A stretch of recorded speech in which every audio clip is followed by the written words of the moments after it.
The Chuck Shute Podcast.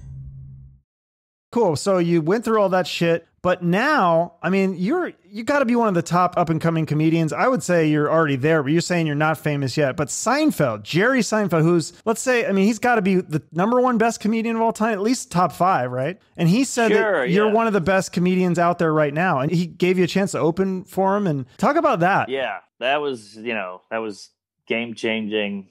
That was another level of just like, holy shit, I can't believe this is happening. Being on Conan, you're like, wow, this is crazy. But like, that happens, comics get better and grow and get on TV. But that thing with him was like, oh my God, I sit with my friends, we quote his show and his jokes all day long. I grew up watching it on NBC with my parents, must-see TV.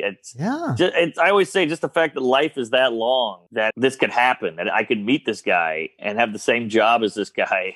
It's crazy. It's freaking insane. So tell me about the time that you opened for him at the Beacon, where did things...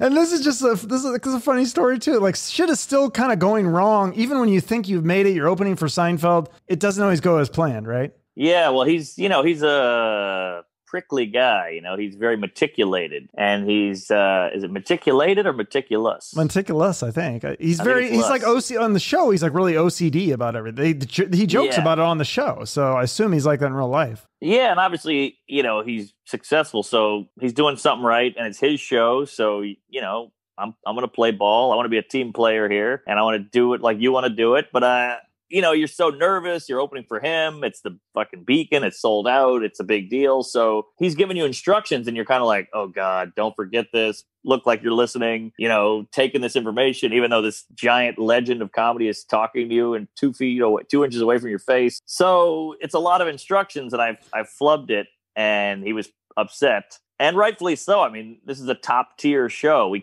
There's no room for fuck ups. This is the top of the mountain here, folks. Showbiz wise, stand up wise, doesn't get any bigger than this. So I had a lot in my mind, and I guess I slipped up, and he gave me the business, and rightfully so. I fucked up, but it's bridge under the anal, and we're good. But it's not like you did a bad set. It's just that you thought you finished too early, so you didn't know what to do. So you went back out there because he wasn't there or something, right? He wasn't ready. Yeah. Well, that's all part of the instructions. You got to go out and do 15 minutes, and you have to just know when it's over. Okay. So you have no clock or gauge or anything. So obviously, I don't want to go long. I don't want to do 25. Yeah, no, definitely not. But I don't want to go do 10.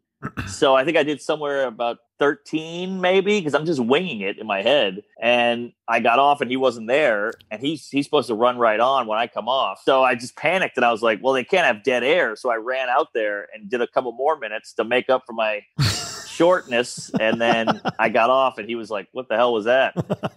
Where was he though? Just waited. Yeah. What? Where was he? Like, why wasn't he ready or what? He was in the elevator coming down. He actually said he saw me running back on. So it was that close. Oops. Okay. Hey, so will you be on Comedians in Cars Getting Coffee next season then? I think the show's done.